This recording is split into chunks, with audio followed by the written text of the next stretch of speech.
Louie was born in Italy after the Second World War and grew up on a small farm in the Tuscany region that his parents owned. Life wasn't easy, and the family struggled to make ends meet.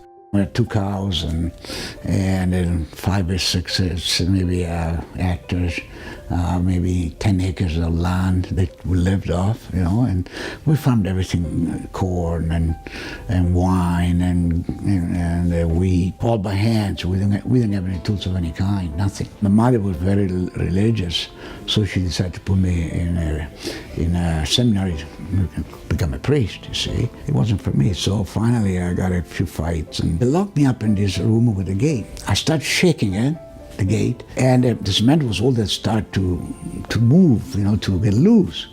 So every day, instead of doing the study, I just shook this gate, shook it and shook it and shook it. Finally one day, down it went. And I took off. I was going to walk home. I was 50 kilometers away. I didn't know how. I had no money. I just, a pair of shoes on. I was going to walk home. So one of the monks came with a bike, talked to me, come up, okay, we'll phone your father, we're going to send him a telegram. So they did, and that's how I got out of the monastery.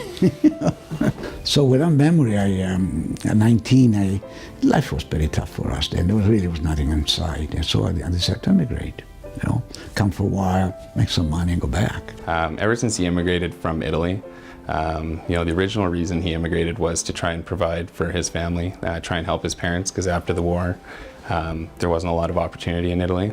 But then when I came here, I soon realized that how good this country is and how much money you can make, and not that difficult really. So I'm still here.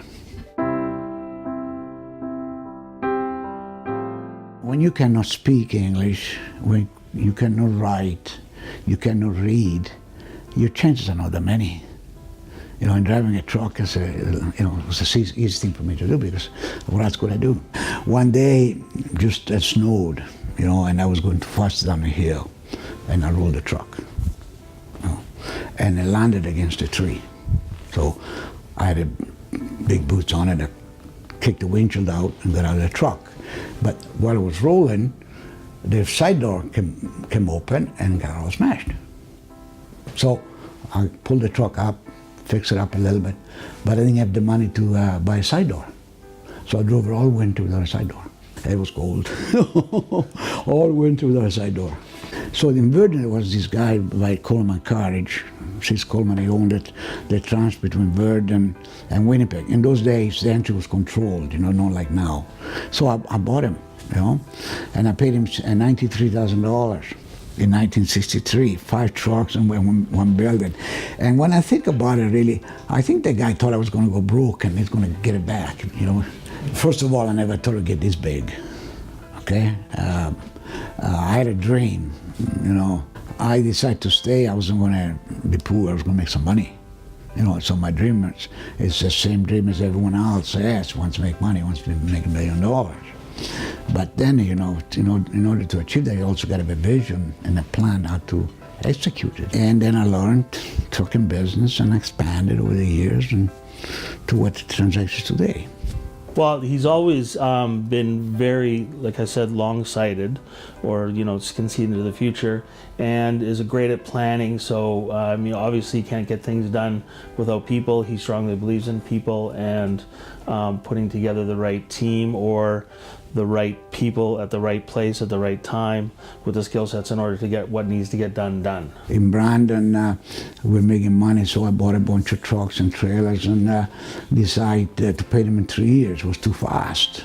I couldn't make the payment, so the banker was after me. There was a lady in the office. It was a small office in Brandon, about 6, 7 people, 8 people maybe, and charged her the payroll. And this lady come in my office, shuts the door, and says to me, Willie and I have $8,000 in the bank, and we decided we want to give it to you. You give it to me. Yeah. And you want it back? Well, you'll give us back. You'll give it back. Just think about that kind of, you never forget this thing. She retired in '85.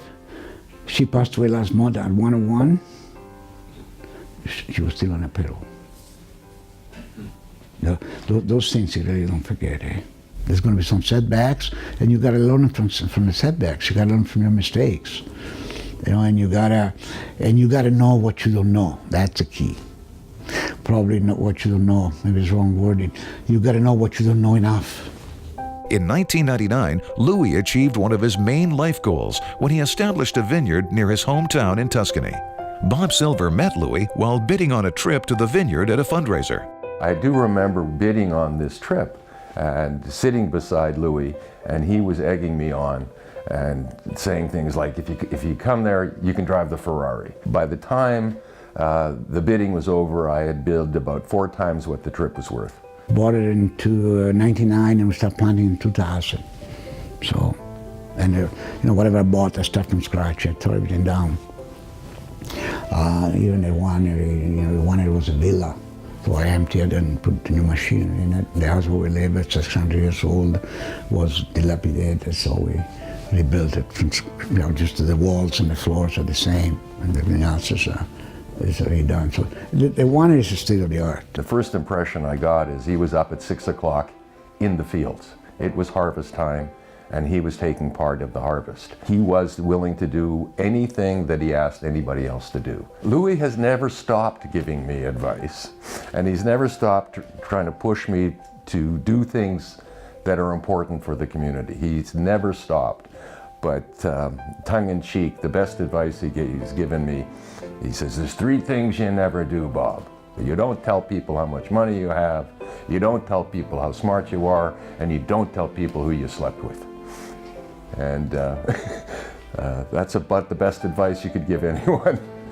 Making great wine is one of Louie's passions in life. Another is his commitment to his family. Family is extremely important to Louie. It has been ever since I've known him. It's always come over, what do you need, how much time do you need, no matter what it is that he's looking for. He's extremely proud of his family, and I think he really wants his family to be successful. Growing up with my grandpa, I wouldn't say it was like my relationship with my other grandfather, or probably like most relationships with grandfathers. He was very energetic, very young at heart. He loved to teach. My first job that I had was at Transex, actually. It was summer when I was 16, and my grandfather wanted me to definitely start at the bottom of the company. So I was hand bombing trucks at grocery warehouses, and it was not the most pleasant work I ever had, but I think that was the idea.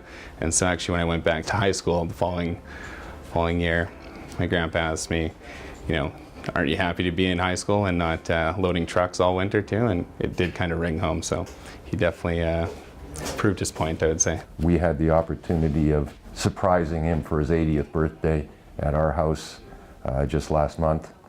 After he got over the shock, you could see him getting taller and taller and swelling with the love that he had in that room, because his entire family was there. And you could see how much it meant to him.